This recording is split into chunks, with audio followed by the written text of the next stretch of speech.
Good afternoon, everyone.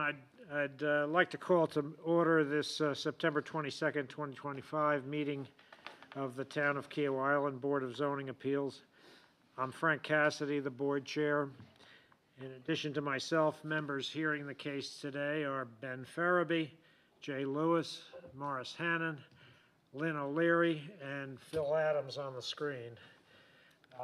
Staff members here are Dan Vincent from our planning staff, John Taylor, our planning director, and Mac McQuillan, our town attorney. Our case rulings from this and any BZA meeting are available for public review and inspection during normal business hours at the town hall. Since our meeting is being conducted virtually via Zoom, as you can see here, please be reminded that in order to obtain a clean and clear record for persons listening live, it's important that all participants not speak over one another. If you'd like to speak, please raise your hand. I'll recognize you and you can come to the mic. At this time, I'd like to explain to the public the workings of the BZA. The Board of Zoning Appeals is a quasi-judicial body established to interpret and grant relief from the zoning ordinance. The Board of Zoning Appeals has jurisdiction over three types of cases: appeals, variances, and special exceptions. Appeals are heard regarding administrative actions or decisions by the zoning administrator or staff. Variances, which we will be discussing today, may be granted when strict application of the zoning ordinance would cause an unnecessary hardship. This board's actions must be based on specific standards as contained in SC Local Government Planning Enabling Act of 1994 and the Town of Kiowa Island zoning ordinance. Special exceptions allow the board to permit uses if certain conditions as contained in the zoning ordinance are met. A simple majority vote of the quorum present is required to grant a variance or to overturn the decision of the zoning administrator in an appeal or to grant a special exception. Because today's hearing is a public fact-finding meeting, we are in compliance with the Freedom of Information Act and SC Code 6-29-70. 15 days prior to this hearing, an announcement was printed in the Post and Courier, a sign was posted on or near the designated properties, and a notice was mailed to the applicants or representatives, to residents within 500 feet of the applications, and to parties of interest. Persons, organizations, and the news media that have requested declaration of our meeting have also been notified. The Freedom of Information Act does not require notification of anyone other than the applicants and parties of interest. Our purpose today is for interested parties to be heard in order to assist the board in gathering evidence pertinent to each case. If the members of the BZA feel the need for further information to clarify a case, the board has the authority to subpoena witnesses. In addition to your testimony, our board has been presented written information submitted to the staff by the applicant or their agent in each case. This information is now considered to be evidence and is entered into the permanent record of this body. It is assumed to be complete, true, and accurate. Also, we have been presented data assembled by the staff for the purpose of clarifying the location and the effect on surrounding properties. Our board is empowered to approve with conditions, or to deny your requests. In granting a variance, the Board of Zoning Appeals may attach to it such conditions regarding the location, character, or other features of the proposed building, structure, or use as the board may consider advisable to protect established property values in the surrounding area or to promote the public health, safety, or general welfare. We are also authorized to defer a case should there be a need to obtain additional information. If an applicant's request is approved for a special exception, variance, or appeal of a decision by the zoning administrator, they must go to the Town of Kiowa Island to apply for permits. Variances and special exceptions granted by the BZA are valid for 12 months after this meeting. If an applicant's request is disapproved and they wish to appeal the decision of this board concerning their case, appeals must be addressed to the circuit court. SC Code 6-29-820 states that the appeal must be filed by the applicant within 30 days after the decision of the board is mailed to them. Failure to file an appeal within the time limit deprives the court of jurisdiction to hear the matter. For each case, staff will present information, the applicant will present their case, and we'll hear from others who wish to speak. Be reminded to direct your comments to the board, not to the applicant or other speakers. To expedite the meeting, I'd ask that all persons who intend to speak today on any of the cases would stand, please, and Mac will administer the oath. Good. Raise your right hand. Repeat after me. I swear to tell the truth. The whole truth. And nothing but the truth. So help me God. Thank you, Mac. I'll now call cases BZA 25-000011 and 000013 at 1031 Warpler Court. First, we'll hear from staff, then the applicant, then others. All speakers should state your name and current address for the record before presenting testimony.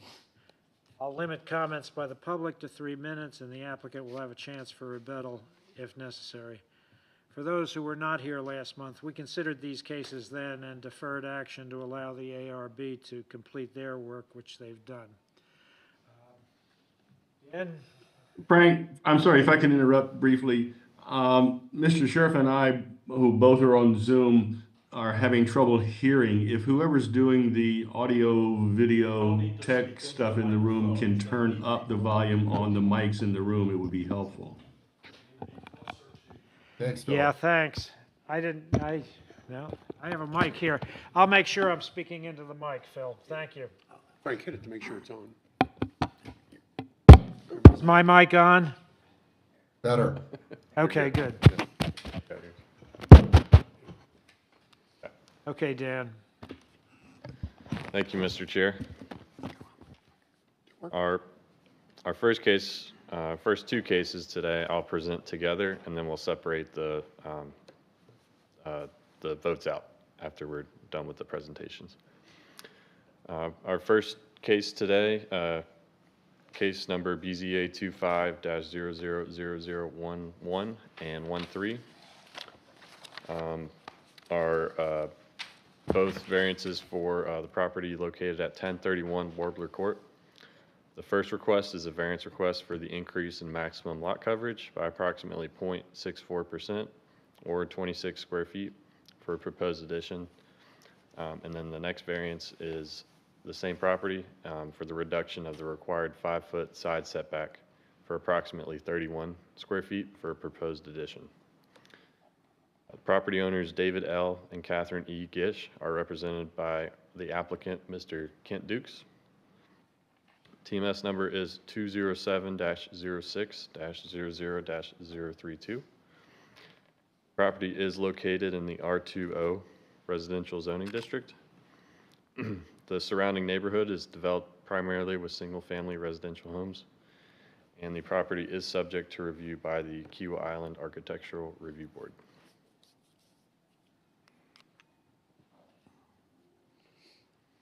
Town of Kiawah Island's land use planning and zoning ordinance requires a front setback of 20 feet, side yard setbacks of 5 feet, and a 10-foot rear yard setback.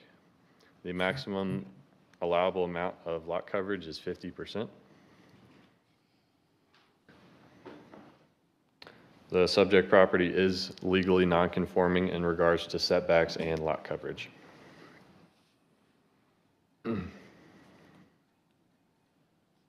Here's a zoning aerial view of the subject property.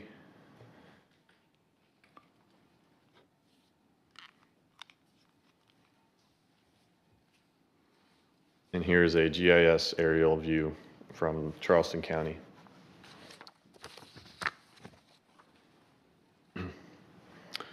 The applicant's proposed plans include an addition to the existing structure located in the rear.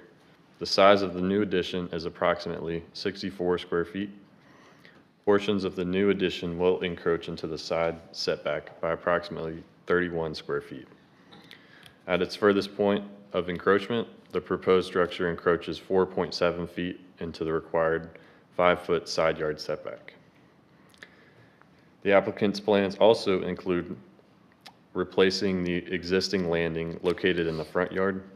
The applicant will replace the boardwalk with a pervious surface, which results in an offset of primary lot coverage by approximately 38 square feet or 0.92% lot coverage. The total proposed increase in primary lot coverage is approximately 54.97, and the total secondary lot coverage is 0.92%, which results in a total lot coverage of 55.89%.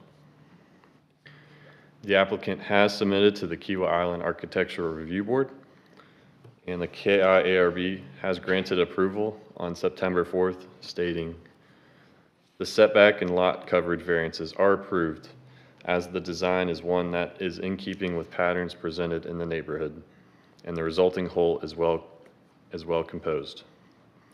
As designed, the 2-bedroom frame the porch in a simple and straightforward manner. Minimal adjustments to meet metrics would negatively impact the appearance of the house, and it's preferable as shown.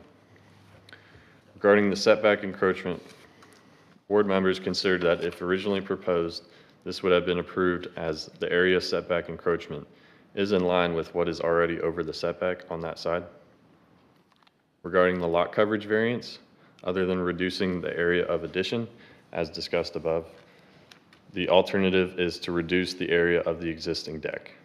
In this neighborhood, the deck extending to the lot line is well-established pattern, and board members found it preferable to leave this undisturbed.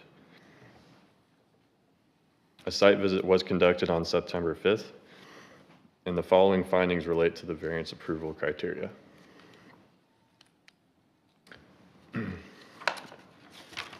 I'll go through the first variance, which is for the lot coverage, and then we can take a vote on that, and then we'll switch to the next variance for the setback encroachment. Here are some pictures.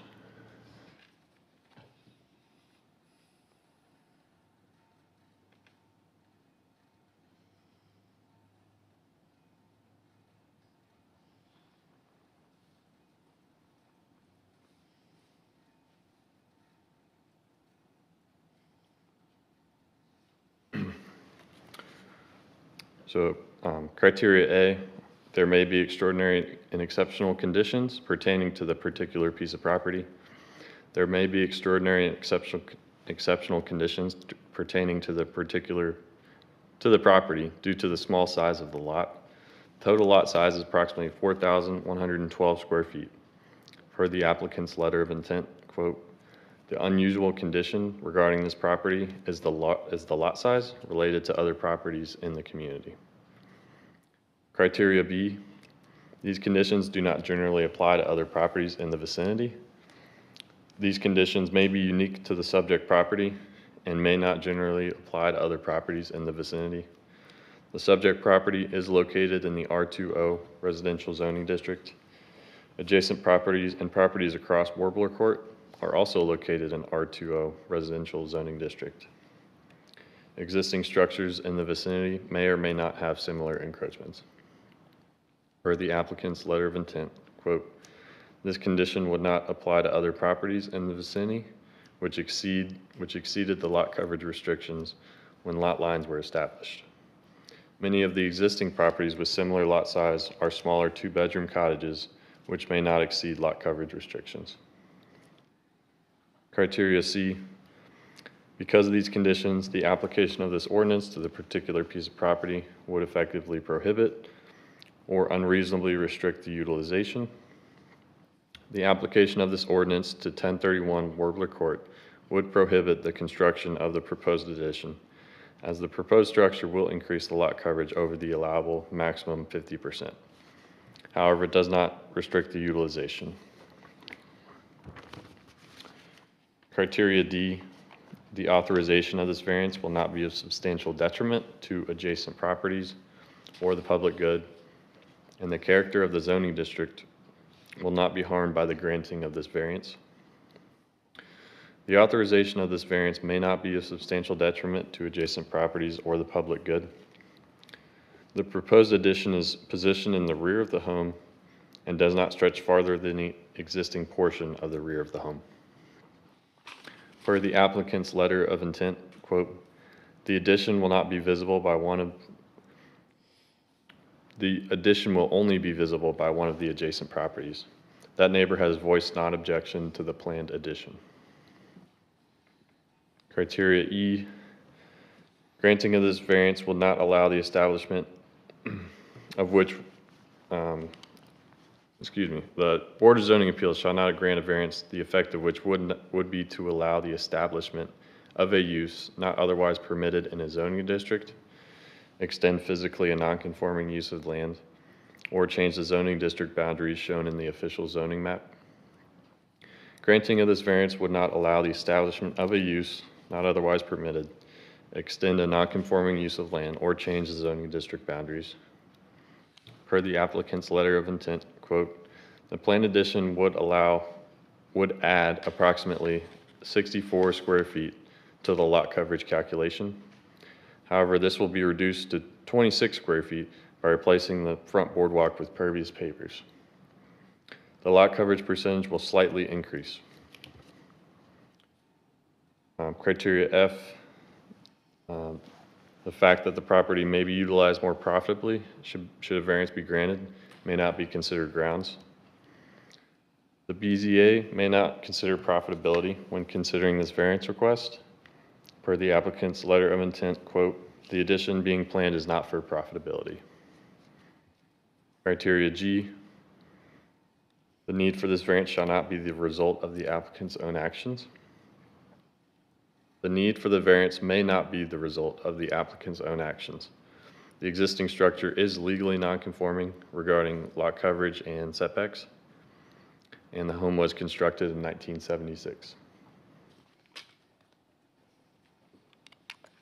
Criteria H, granting of this variance will not be contrary to the public or neighborhood interest, nor will not adversely affect other properties in the vicinity, nor interfere with the harmony, spirit, intent, and purposes of these regulations. The proposed lot coverage increase is minimal.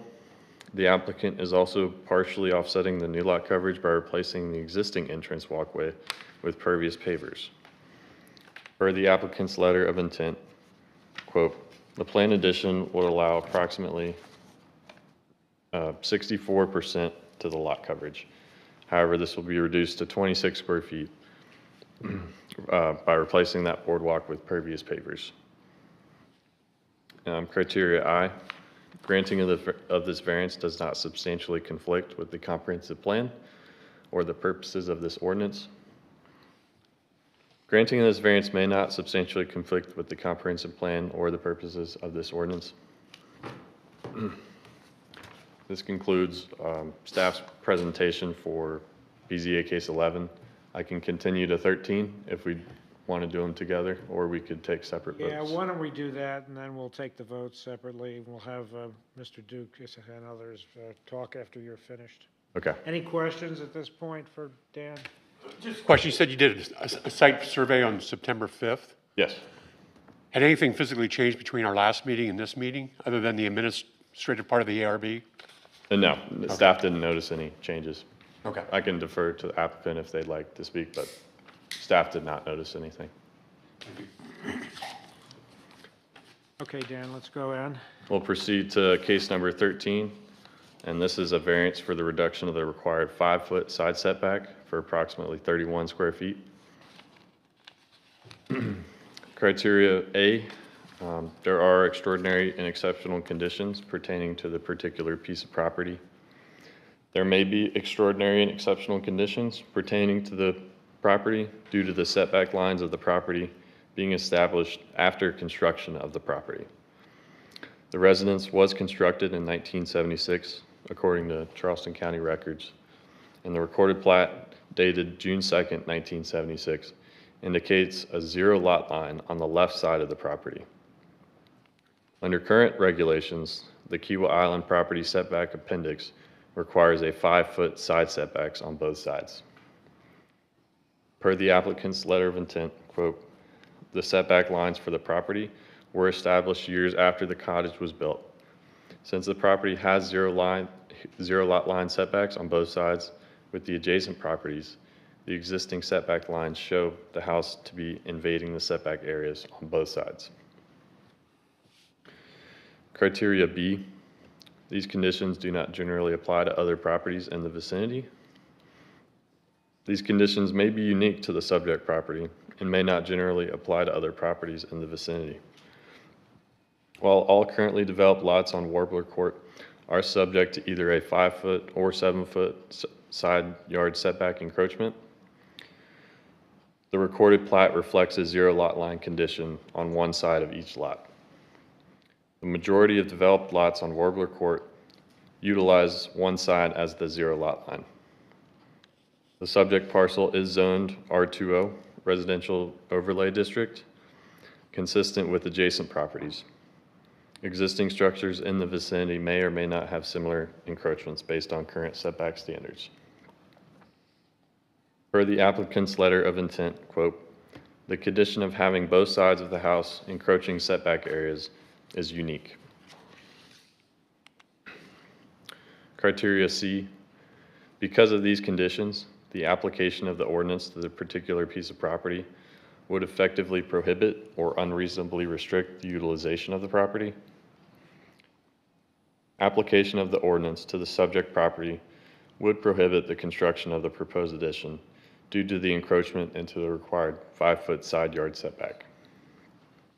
However, such application does not appear to unreasonably restrict overall use of the property. Per the applicant's letter of intent, quote, "The ability to have an additional bathroom greatly increases the livability of the cottage. There is no bathroom on the left side of the house." Criteria D, the authorization of the variance will not be of substantial detriment to adjacent properties or the public good, and the character of the zoning district will not be harmed by the granting of this variance. The authorization of the variance may not be of substantial detriment to adjacent properties or the public good. The proposed addition is located at the rear of the structure and does not extend beyond the existing rear building line of the existing home. Per the applicant's letter of intent, quote, "A large percentage of the cottages in Sparrow Pond have made this addition. The addition is located at the rear of the cottage and is not visible from the street. The addition fits well into the overall design of the cottage and matches existing colors and the roof." Criteria E, the BZA shall not grant a variance, the effect of which would be to allow the establishment of a use not otherwise permitted in a zoning district, to extend physically a non-conforming use of land, or change the zoning district boundaries. Granting of this variance would not result in the establishment of a use not otherwise permitted in the R20 zoning district, would not physically extend a non-conforming use of land, nor alter any zoning district boundaries. Per the applicant's letter of intent, quote, "No zoning boundaries will change as a result of this project. The use of the property will continue to be that of a vacation home with periodic rentals." Criteria F, the fact that the property may be utilized more profitably should a variance be granted may not be considered grounds for a variance. The potential for increased profitability shall not be considered grounds for granting a variance. Per the applicant's letter of intent, quote, "The sole reason for the variance is to make the property more livable and to enhance its comfort and appearance." Criteria G, the need for the variance shall not be the result of the applicant's own actions. The need for the variance may not be directly attributable to the applicant's own actions. The structure was built prior to the implementation of the current setback regulations and is considered legally non-conforming. Per the applicant's letter of intent, quote, "The need for this variance is the result of the setbacks that were established after the property was built upon and place the house structure inside the setbacks. Criteria H, granting the variance will not be contrary to the public or neighborhood interest, nor will not adversely affect other properties in the vicinity, nor interfere with the harmony, spirit, intent, and purposes of these regulations. The requested variance does not appear to adversely affect neighboring properties, nor does it conflict with the intent or purposes of the applicable regulations.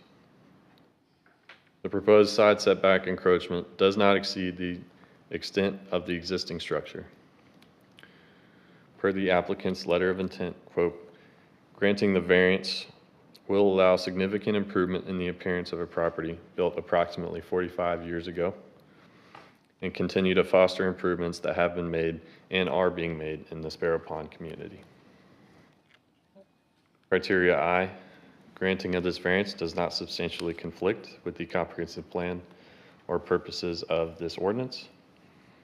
Granting of the variance may not substantially conflict with the comprehensive plan or purposes of this ordinance. Should the Board of Zoning Appeals consider approval of this variance, planning staff requests the following conditions.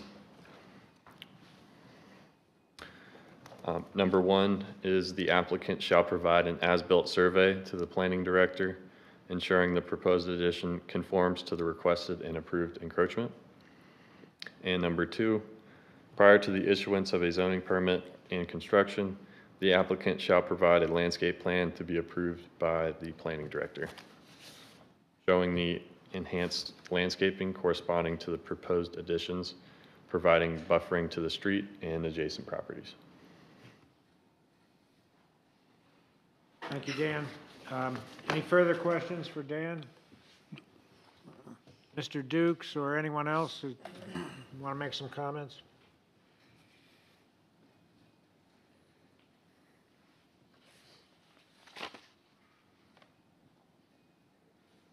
Good afternoon. My name is Ken Dukes. I live at 14 Harleston Place in Charleston, South Carolina. I am a contractor, and I'm representing David and Catherine Gish in this proposed project. I can't add a lot to what Daniel has already said. The ARB did review the proposal. I understand from the ARB board that they see that the lot coverage is trying to be minimized by reworking the boardwalk with pervious pavers, and it's a small increase of only 0.6% for lot coverage.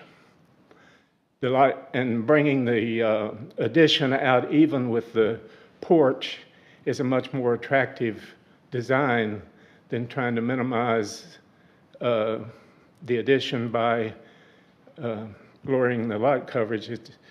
It would really deter from the looks of the cottage. In addressing the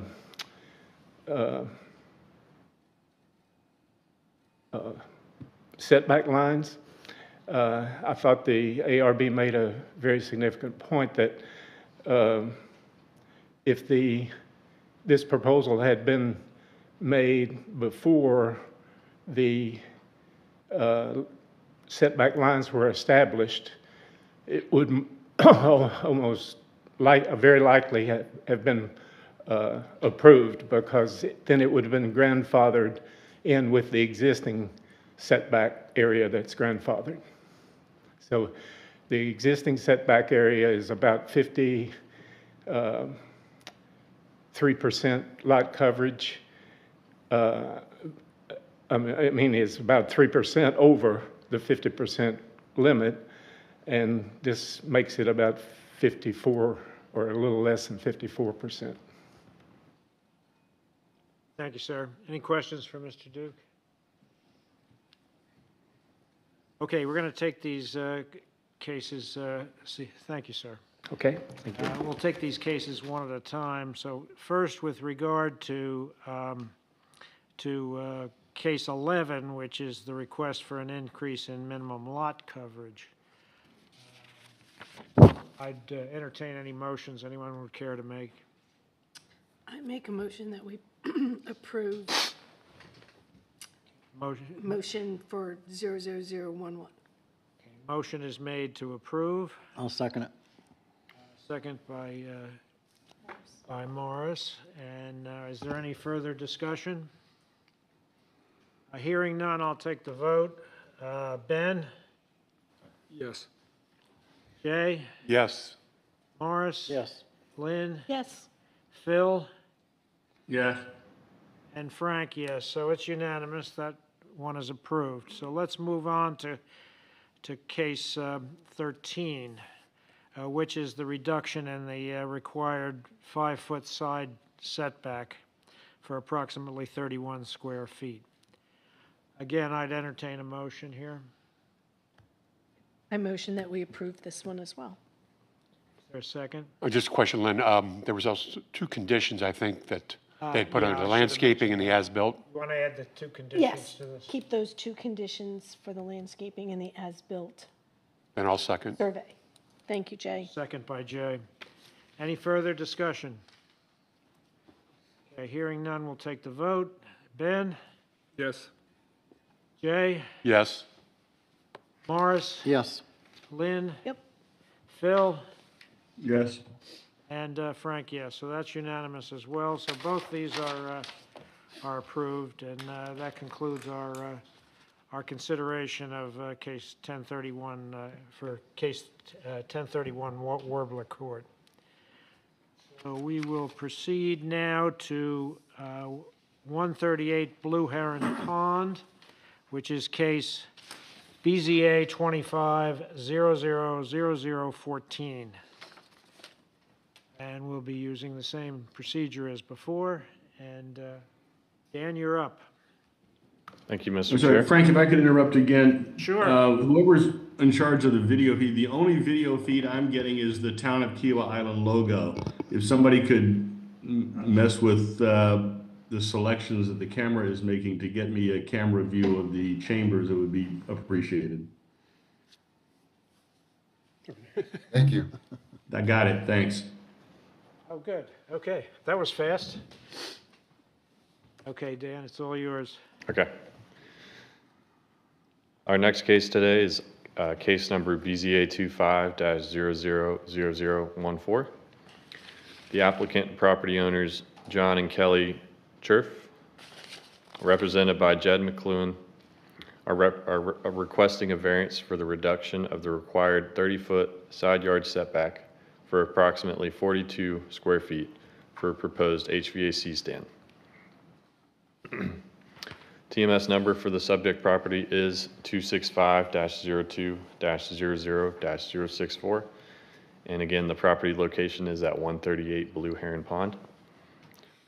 The zoning district is classified as the R1 residential zoning district. The Town of Kiowa Island's land use planning and zoning ordinance pursuant to section 1265 requires a 30-foot front yard setback, 30-foot side yard setbacks, and a 30-foot rear yard setback.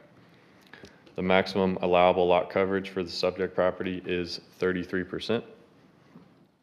Currently, the subject property is considered non-conforming regarding setbacks. Here's a zoning aerial view of the subject property. Here's a GIS aerial view of the subject property.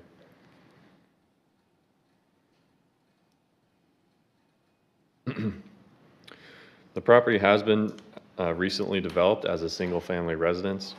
A zoning permit was approved on January 16, 2024. Subsequently, a building permit was approved on January 26, 2024, and a CO was issued for the subject property on June 6, 2025. On June 11th, 2025, the town was notified by a neighbor of a potential violation located at the subject property of the newly installed HVAC equipment on the home. After obtaining site pictures and discussion with the representative, the town requested the applicant provide an as-built survey to determine if the HVAC equipment was in violation. The applicant submitted an as-built survey for review on August 1st, 2025. In reviewing the requested as-built survey, planning staff determined that the HVAC equipment was in violation of the required building setbacks. Planning staff notified the applicant of the violation and advised the applicant they must come into compliance. On August 14th, 2025, the applicant subsequently applied for a zoning variance to remove the existing HVAC equipment and build an enclosed HVAC stand beyond the 30-foot left side setback.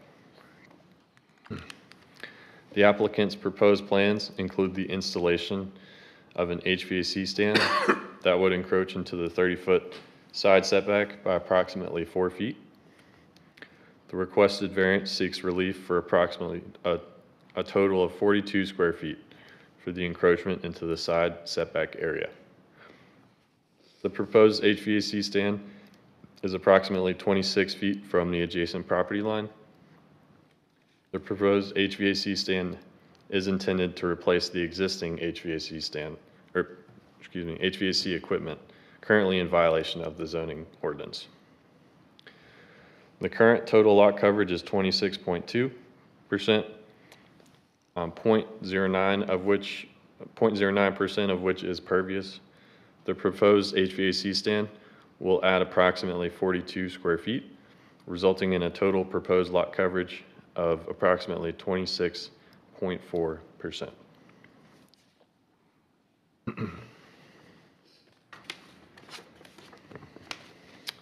The applicant has submitted to the Kiawah Island Architectural Review Board. The KIARB granted approval stating the appeal to locate the equipment stand in the side yard is approved for the attached design in consideration of the quality of the architecture and as the recommended solution of the architect to best respect the defining architectural elements of the home and to fully screen all equipment in this location. Ample landscaping to screen the side of the property and the stand will be required. Staff took a site visit on September 5th, 2025, and here are a few site pictures from the visit.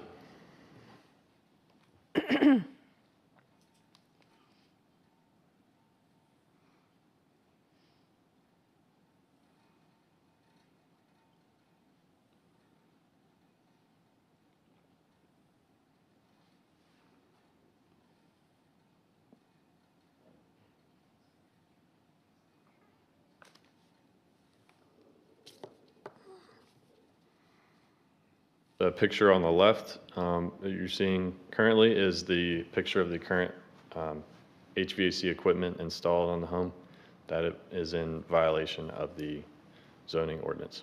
And then the picture on the right is where the proposed HVAC stand is proposed to go.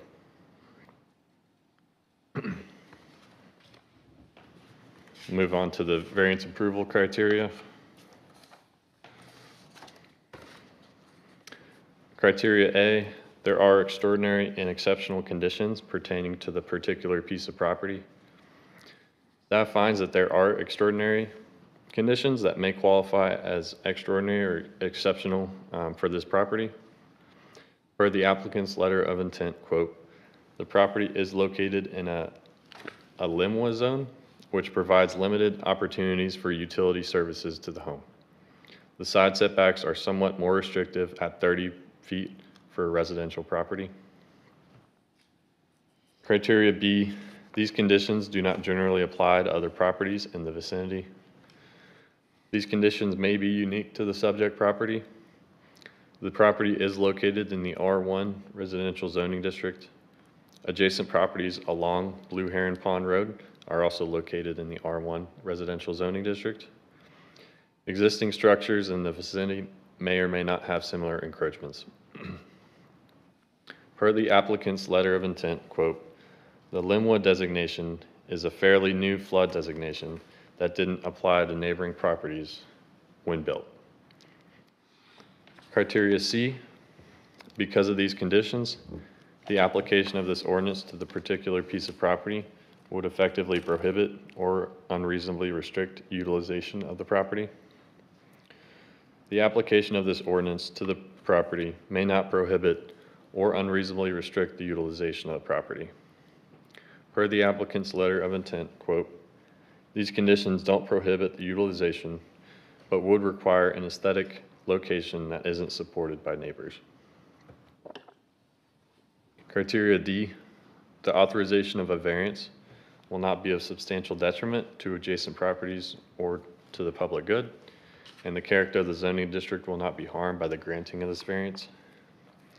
The authorization of this variance may not be of substantial detriment to the adjacent properties or the public good. The proposed location has received support from the adjacent property owner and the Kiawah Island Architectural Review Board, with conditions requiring screening. Per the applicant's letter of intent, quote, "The adjacent homeowner is in full agreement with the proposed variance, along with other neighboring properties, as well as the Kiawah Island Architectural Review Board." Criteria E, the BZA shall not grant a variance, the effect of which would be to allow the establishment of a use not otherwise permitted in the zoning district, to extend physically a non-conforming use of land, or to change the zoning district boundaries shown on the official zoning map. Granting of this variance would not allow the establishment of a use not otherwise permitted in this zoning district, extend physically a non-conforming use of land, or change the zoning district boundaries. Criteria F, the fact that the property may be utilized more profitably should a variance be granted may not be considered grounds for a variance. The BZA may not consider profitability when considering a variance request. Per the applicant's letter of intent, quote, "Financial basis is not a motive for the variance request." Criteria G, the need for this variance shall not be the result of the applicant's own actions. The need for the variance may be the result of the applicant's own actions. Per the applicant's letter of intent, quote, "The applicant has not acted in a way to cause the request for the variance." Criteria H, granting the variance will not be contrary to the public or neighborhood interest, nor will not adversely affect other properties in the vicinity, nor interfere with the harmony, spirit, or intent of these regulations. Given the KIARB's approval and written support from adjacent neighbors, granting the variance may not be contrary to the neighborhood or public interest. The intent of the setback to provide separation and visual relief will be preserved through required screening. Per the applicant's letter of intent, quote, "This would not be contrary to the public or neighborhood interest and would not interfere with the purposes of these regulations." The letters of approval from the ARB and also from adjacent neighbors indicate a majority agreement in the variance request. And criteria I, the granting of this variance does not substantially conflict with the comprehensive plan or the purposes of this ordinance. Granting of this variance may not substantially conflict with the comprehensive plan or the purposes of the ordinance. The proposed plans are in line with the Town of Kiawah Island's land use element of the comprehensive plan of maintaining the residential character and natural environment of Kiawah Island. Per the applicant's letter of intent, quote, "This would not conflict with the comprehensive plan as there is plenty of available lot coverage and the approved variance would not allow another building or habitable structure."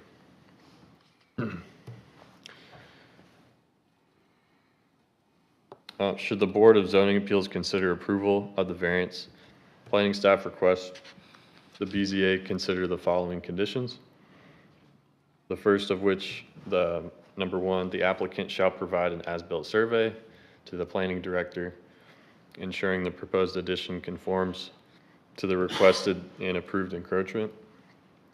And number 2, prior to the issuance of a zoning permit and construction, the applicant shall provide a landscape plan to be approved by the planning director and showing enhanced landscaping, providing additional buffering from the adjacent neighbor and from the street. And just like to point out, we have received, the applicant has provided 5 letters of support, and we have received 1 letter in objection. Dan, this house was originally designed to have a geothermal system, which would not have required any kind of variance. It was built with this Mitsubishi system, which is not in compliance. And yet a CO was issued on June 6th. Who is supposed to check that what got built is actually what was planned? So when an applicant submits for a new home, they submit a zoning permit.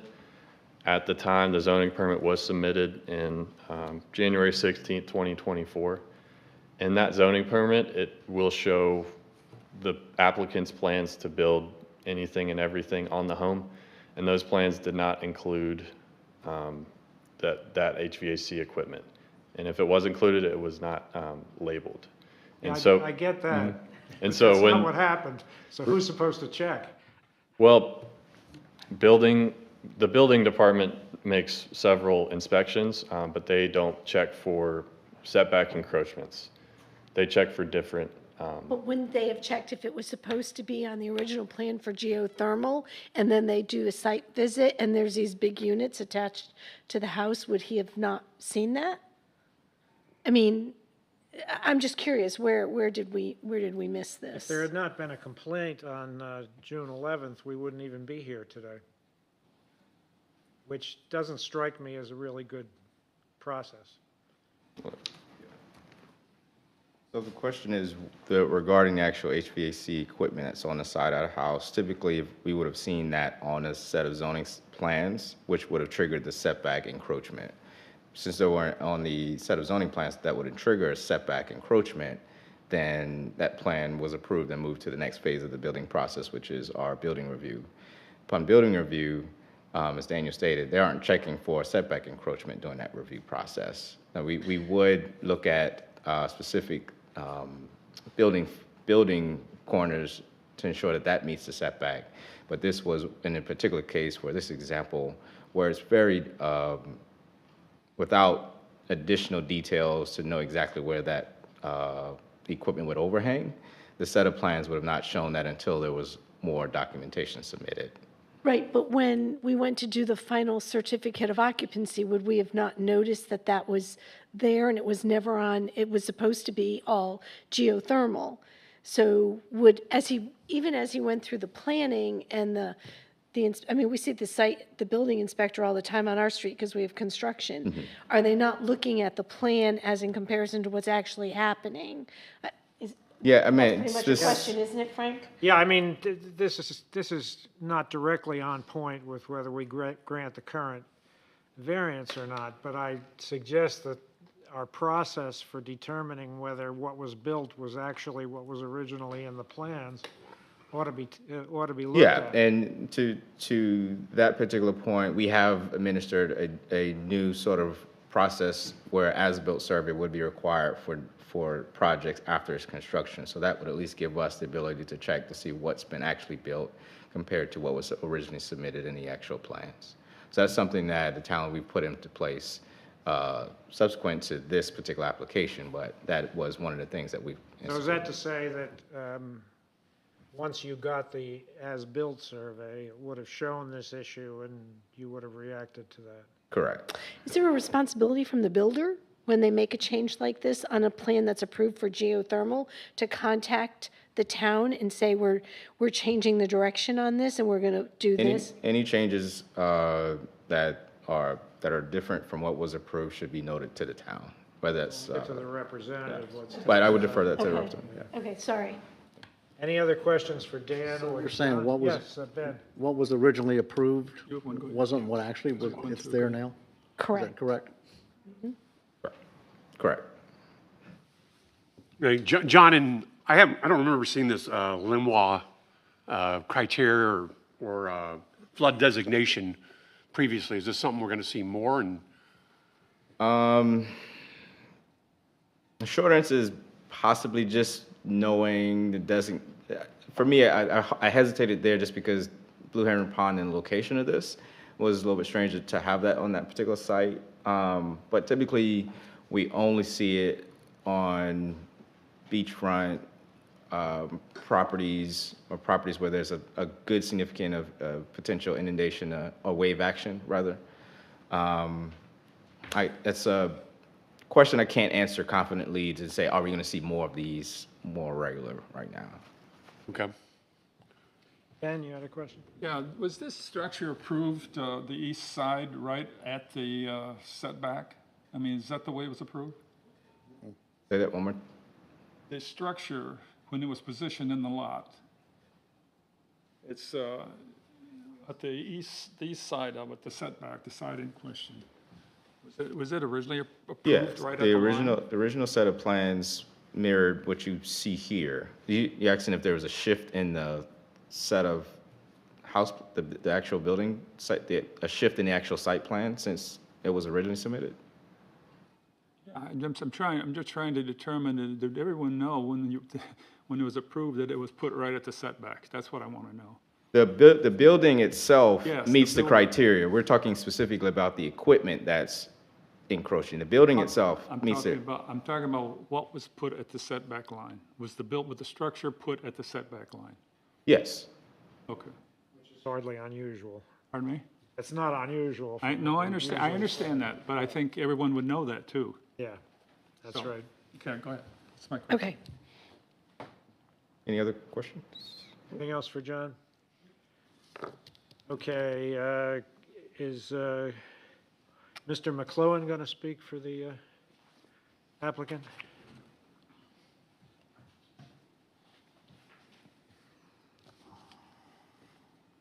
Good afternoon. My name's Jed McLuhan, and I'm one of the owners of Bennett McLuhan Homes here on Kiowa, and I'm the representative for John and Kelly Cherif here in this. I'm sorry, I variance. didn't understand that. What's your position? I'm one of the owners of Bennett McLuhan Homes on Kiowa. He's the builder? Builder. I'm the builder, yes. I was the builder and also the representative here for the applicant. So as we discussed, this home was originally designed to have a geothermal HVAC system, which would not require a stand. And after a lot of research on optional equipment and trying to figure out what is the best HVAC equipment for the house, we came upon the solution that these VRF systems were more energy efficient, they were quieter, they were less impactful on the environment because they didn't have wells drilled into the ground, and that was all really important to our client. So he made the decision to move forward with a air-to-air system, a non-geothermal system, which would require either hanging the units on the side of the house or a stand of some sort. Can I just ask, Sure. am I allowed to interrupt through this? Yes, okay. I'm sorry. At what point in the build did you do this? I mean, were the cinder blocks just there? Was the house framed? At what point did you change from geothermal to these Mitsubishi? So I believe the decision was made in maybe March or April, a few months after we started construction. And then why was it that we never consulted with the town or just, I'm sorry, alerted anyone that you were going to make this change? Because typically HVAC is not something that is mandated by zoning or the building department or it's inspected. The guts of the system are inspected by the building department, but nothing is ever, there's no process in place to see if that was what was on the prints initially. The ARB now is requiring that the HVAC equipment stands and other utility locations be placed on the plans at permit time, but at the time they were not. They just made that change here this year, as well as John was saying earlier. They've just implemented a process to try to create a check and balance as far as what is submitted at planning time to what is built. So the ARB, But you guys build a ton of homes on Kiowa. I mean, I see your name all over when I'm out on my bikes. I just don't understand how a decision was made for something that's quieter and more efficient to go in a space where it really isn't permitted. so the ARB has always governed the aesthetics and in a lot of cases the setback variances of what happens on Kiowa. They've had. This is not the ARB. No, I understand that. My point here is that the installation of the units and the way that they were done is not dissimilar to many other projects on Kiowa. This has been done and approved, and to your point earlier, there's no real way to govern that other than the ARB requires an as-built survey at the end of the project, which in our case. Were you not aware that the house was right on the setback line before you added the stands? We were aware that they projected across the setback line, but we didn't understand that that was in violation because of a couple of reasons. We've seen it done many times before and approved. There's all kinds of things that get attached to the side of the house that potentially project across the setback line that are not in violation. Water heaters, electric meters, gas regulators, vents. There's a number of things that get attached to the side of the house that are not touching the ground. And in our case, we thought since it wasn't touching the ground that we would just be required to screen it with lattice panels around the HVAC units, which is one of the options that we proposed to the ARB. So that was... Is this your first house on Kiowa? No, sir. First one where we have potential setback issues with equipment across. But it's not the first house you guys have ever built? No, of course not. A lot of these are. No, I mean, according to what you just said, assumptions, it's the not- first one you've been called on, right? Pardon me? I mean, you said you've done this many times before. This may just be the first one that actually somebody noticed the violation. No, this is the first one that we have a violation on. We don't have any other violations. But that's not part of this hearing here. Excuse me, also, I didn't understand the rule you said just changed this year that permitted you to do this, so that made you not understand what you were doing. What was that rule again? Yeah. And would John, someone clarify it for me? So, do you want me to clarify it, or? Go ahead. Whoever. So, go ahead. Let me ask a question. Are you asking about the towns? Well, whoever can provide the answer. I didn't understand it because I don't remember this for all the years I've been on here, that it's just happened. We've approved a lot of air conditioning stands. Yes, variances, if I understand your question, it was directed regarding the sort of change processes that a town has implemented, which is requiring an as-built survey after construction is completed. Process has changed. Correct. So our town now will require an as-built survey that prior to that certificate of occupancy being issued, the property owner or contractor builder would need to submit that as-built survey to the town for review. And that's to ensure that what's been submitted via plan review is consistent to what was actually constructed. So you're saying it's just a point in time in which is determined that it does or does not have to go to the BZA, is what you said changes. Is that correct? If a variance is required? No, if a variance is required, that would be submitted prior to this, along with the zoning review process. So prior to a zoning permit being issued, that's when a variance would be submitted. That has not changed. So it's the process changed. The only procedural change now that the town has implemented is requiring an as-built survey. That's subsequent to this particular application.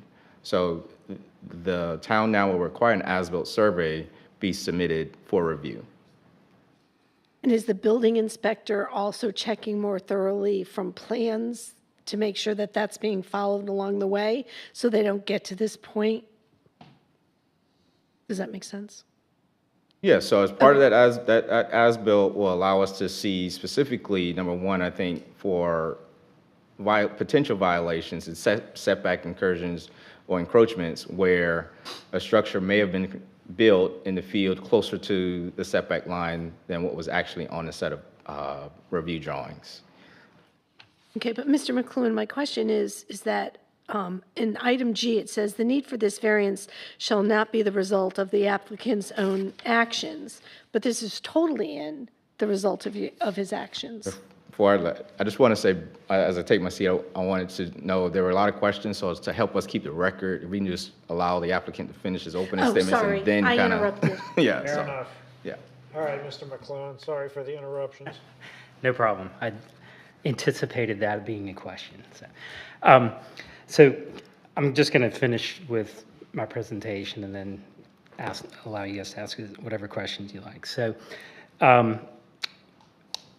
going back to our client's choice to have a more environmentally friendly and less impactful, more resource-friendly solution to their HVAC, we felt like that was a positive thing for the home.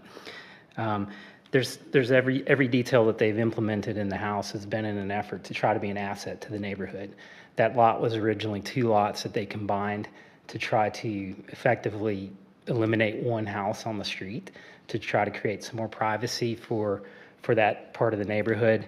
It's a thoughtful design that's not maximizing square footage in any way. It's about 4,500 square feet. It's stretched out lower to the ground here across the lot. It's well under the allowable lot coverage that is there for the lot. So we felt like in trying to place the HVAC equipment, we really had 3 options. One was 2 that were inside the setback line, 1 that was across the setback line. The one in the rear of the home, was not really a viable option for a couple of reasons. One, it was right into the master or primary suites view and right off of their back deck there. It also, there was a 15-inch live oak tree there that we felt would be impacted by the stand. The second option that we considered was in the front of the house, on the same side of the house, the east end of the home, which we felt was the least desirable location for the house because it was in the front of the property. When you have utility equipment, everyone tries to hide it and try to make it put it in the most inconspicuous place on the property. So it's not only for the owners themselves on their property, but also for the neighborhood. And we felt like this option on the front of the house would definitely be a detriment to the neighborhood, and that we feel like we have that support from the adjacent neighbors, as well as several other neighbors on the street. So we considered the left side of the home across the setback line again, with the incorrect understanding that this would not count towards the setback because we felt like it didn't touch the ground. We didn't understand that there's allowances in the ordinance for cantilevered elements that go up to 2 feet. These units only hung off of the wall about 15 inches, and then, like I said, we were planning on screening those with aluminum louvered panels that would wrap the units. And again, that position has been taken on the island in many places inside the setback and across the setback line. None by our company. Let me clarify that. I haven't done this at all before, but we have seen it done. It has been approved by the ARB, who was really the people who were governing the backside of, or the finish process of what happens with HVAC equipment from a screening and aesthetic perspective. So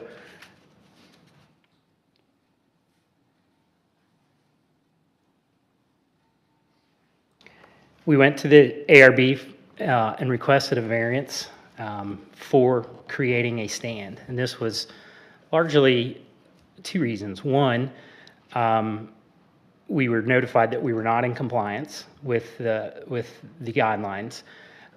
2, our neighbor to the east suggested that if we brought the units down onto a stand that was lower, we could effectively kill 2 birds with 1 stone. We still have utility equipment on the ground level that is compliant. It's within the setback line. And by creating a stand lower, we could lower the units down, as well as screen the other equipment that's there and screen everything with 1 shot. It will still be very inconspicuous on that side from the street, again, lowering it. So that's what we submitted to the ARB, and the ARB agreed with our findings. And then again, once we realized that that was approved and we were going to build the stand, that's when we were notified by BZA that we also had to satisfy their agreement as well. That has never been the case in my 23 years of building on Kiowa. Once we received a variance from the ARB for a setback of some sort, we didn't have to go back to the zoning board. Now, I believe that process has changed here recently, and we do understand that is now the case. So, again, going back to our reasonings, we feel like we have located the equipment in the best possible place for the neighbors, for the property itself, for our owners, and we feel like we're trying to provide a solution for a non-compliant process right now and fix a mistake that in the best way for the owners and for the neighbors. Lynn, ask your question from earlier about the applicant's own actions. Oh, so according to G, I'm sorry, I've got to pull it back up. It says, the need for this variance shall not be the result of the applicant's own actions. That alone, we should all say no, because you guys did this. I mean, you looked at something and you came to your own conclusion, and it's non-conforming. And the ARB doesn't grant variances, the BZA does. They might Correct. say that, yes, we approve you going to the BZA, but they don't have the final say in a variance. This committee does. Correct. So so you guys did this all on your own. I mean, you're like your own worst enemy here. Well, we understand that is the process now, but that has not been the process that we have experienced over the last 23 years of building on Kiowa. What's not the process? I'm confused. That the ARB has not been able to grant variances. I've been on this for 3 years, and all of my classes told me that we do the variances, and I've been Absolutely. on the 15, and I agree with you. Thank We you. do the variances. ARB has no measure of variances, only on the other, the aesthetics and the vegetation. Yes, and we understand that now. I'm just saying that has not been our That's never experience. Hey, changed. Lynn, is your question maybe for staff why they said that it wasn't caused by the well, I equipment? mean, staff is 'Cause they- going to, my question is just that if you look at what G is, it says the need for this variance shall not be the result of the applicant's own actions. And the need for the variance is the result of the applicant's own actions. I don't disagree. I was just Okay. wondering why staff said it. Staff said the need for the variance may be the result Maybe. of Right. Okay. They're always going to let us make that decision because that's what we're here for. But, Okay. and Other then, questions for Mr. McClellan? well, I could keep going, but I think I made my point clear. Are there are there other people who would like to speak? Yes.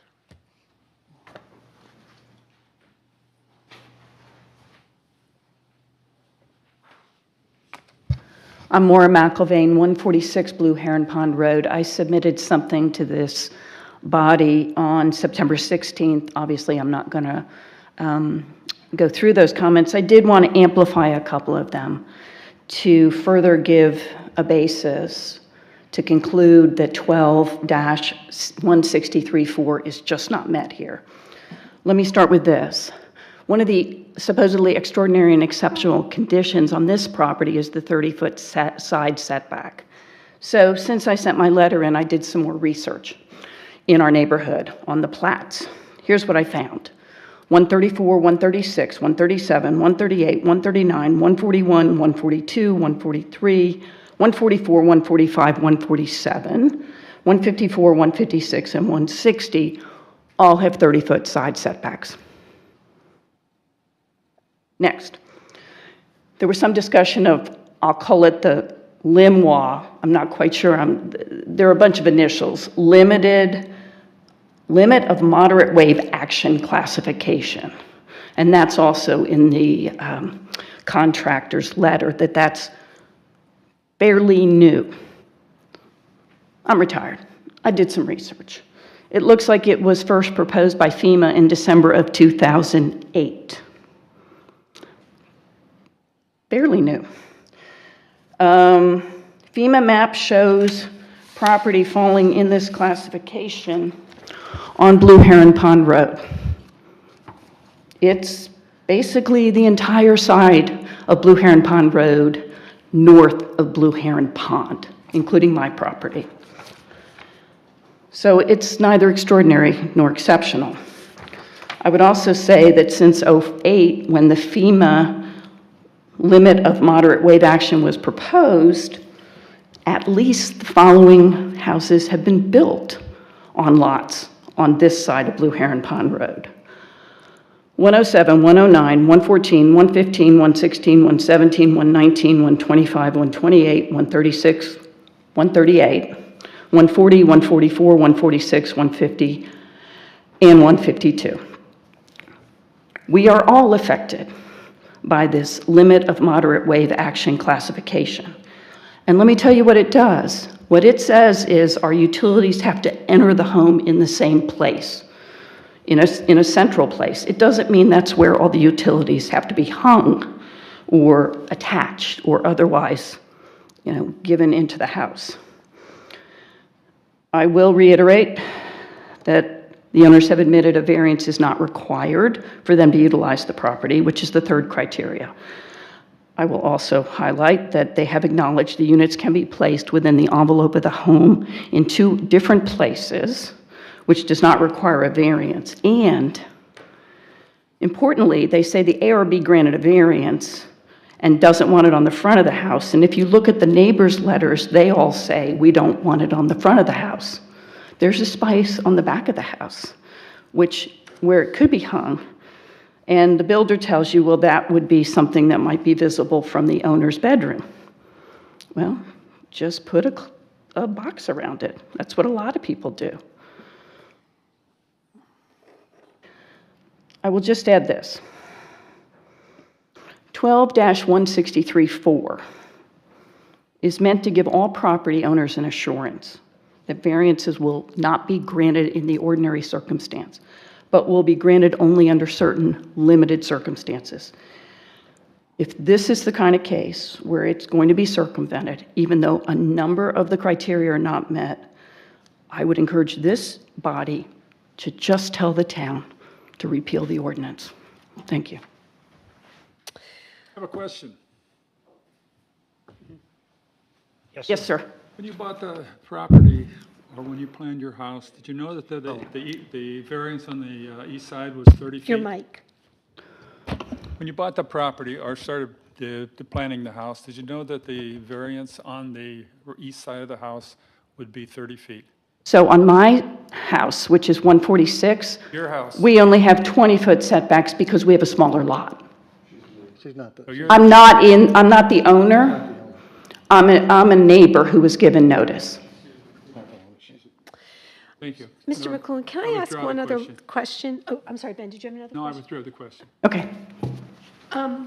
You guys didn't use all of your lot coverage, so I don't understand why with all of this available space on this plan, how we got to this. Do you mind answering that? I'm sorry.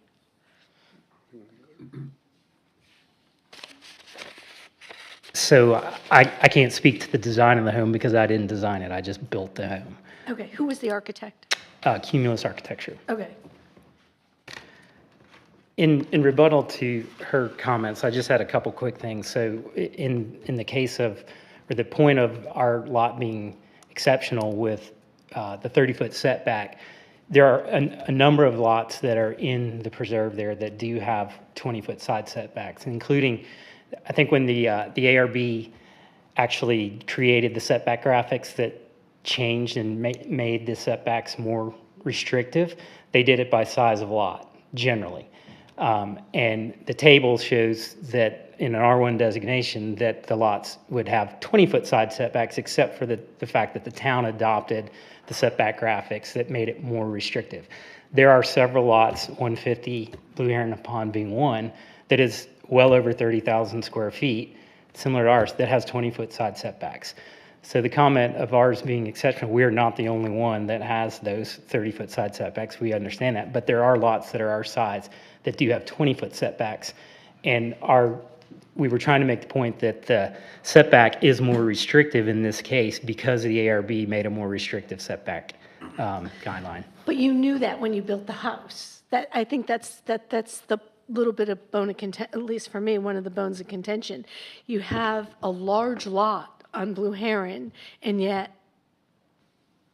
it wasn't configured to allow for this HVAC. And I'm sorry that the owners don't like looking at it out their bedroom, but maybe can, There's not enough wall on the back to hang them on the back, so they would have to go on a stand on the back of the house, Right. which then would create an issue with the oak tree that is back there. So Okay. that was our reasoning for not wanting it there, or having that be a viable issue. And also in response to the Limois question.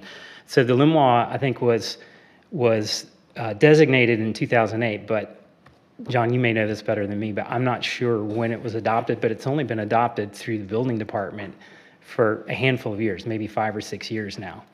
I would have to fact check that. I'm not sure, but I know that changed here recently and created a whole nother set of criteria. So while the Limois zone, what it does is it basically creates the necessity for breakaway walls down on the foundation, which means you cannot attach utilities to those breakaway walls. We have one 10-foot wide wall in the entire perimeter of the house that's not breakaway. So that is the only place that utilities can enter and exit the building. And that is on the east side of the home.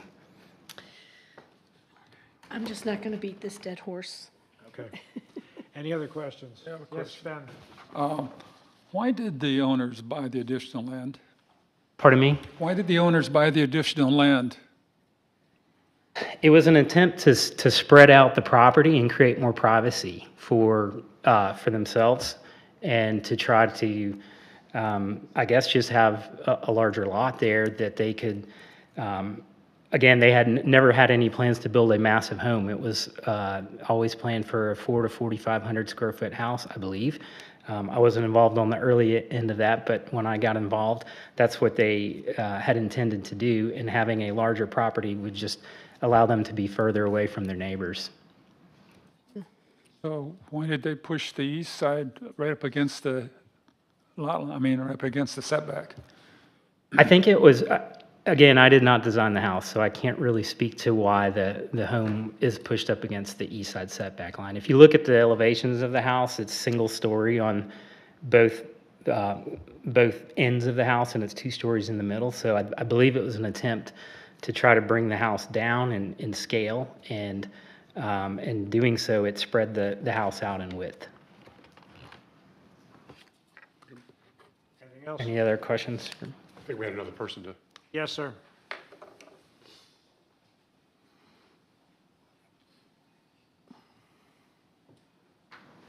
Brad McElvain, also 148 Blue Heron Pond Road.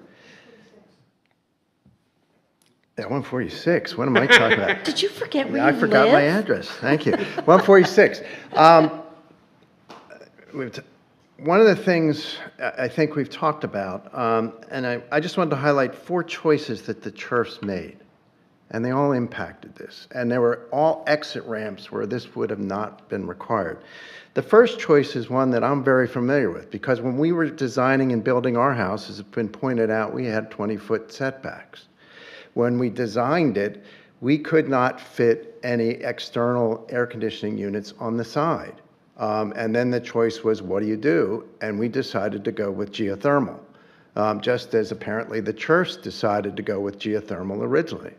Now, the comment's been made that that the new VRF systems are more efficient.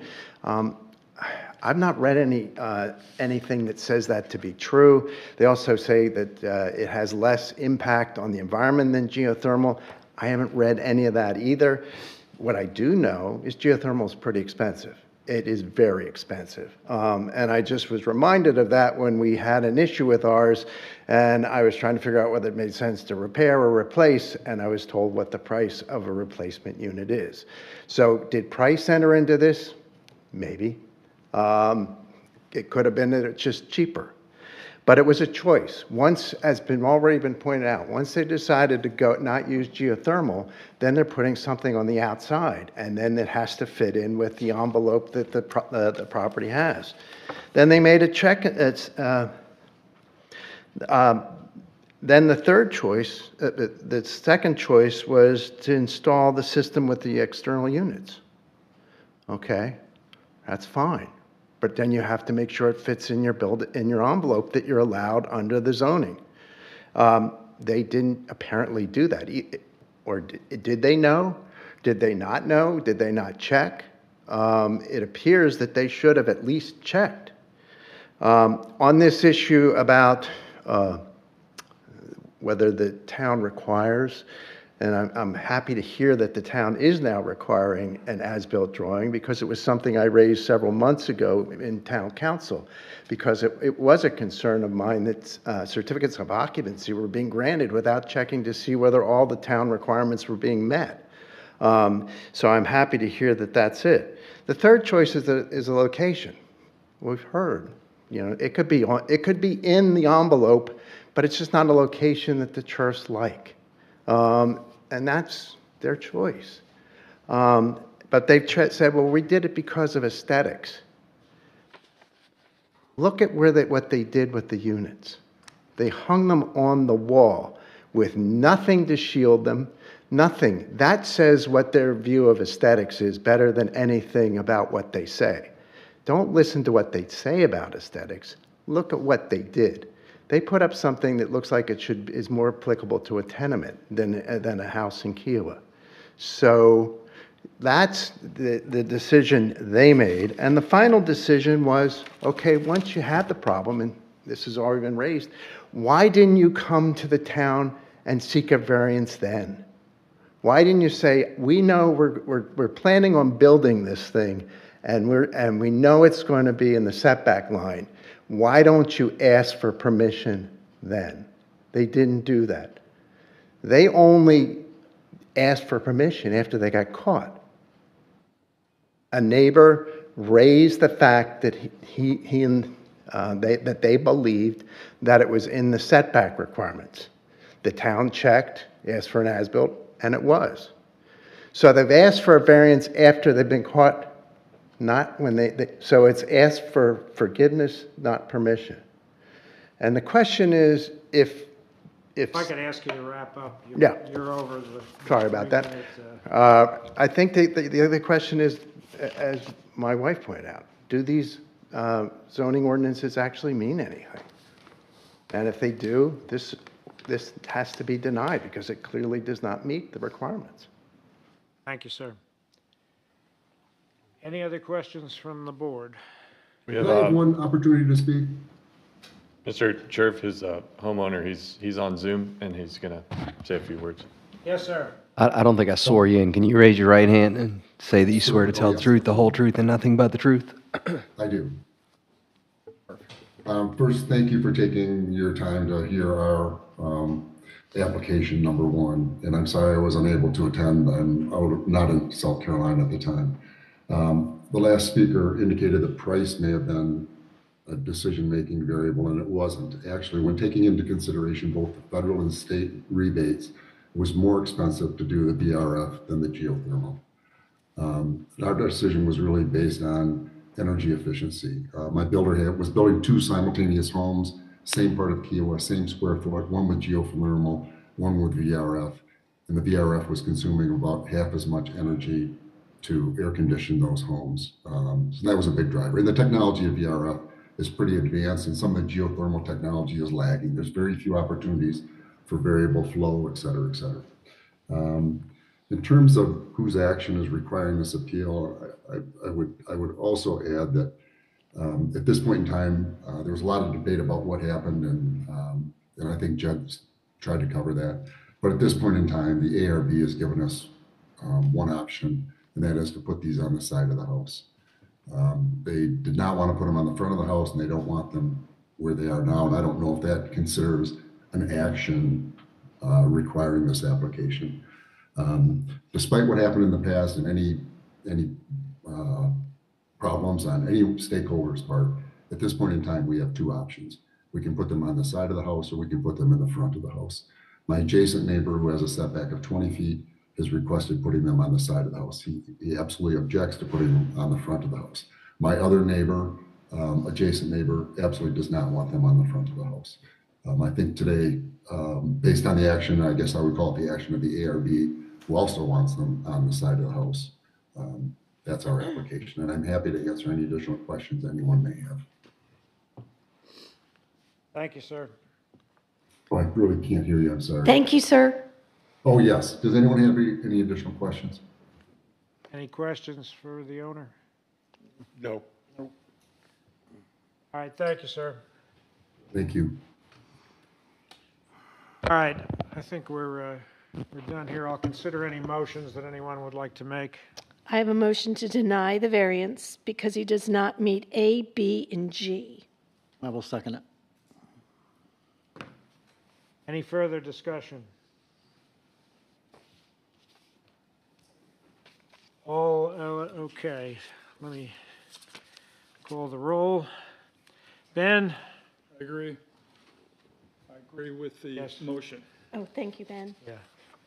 Jay? Yes. Morris? Yes. Lynn? Yep. Phil? Bill? Bill?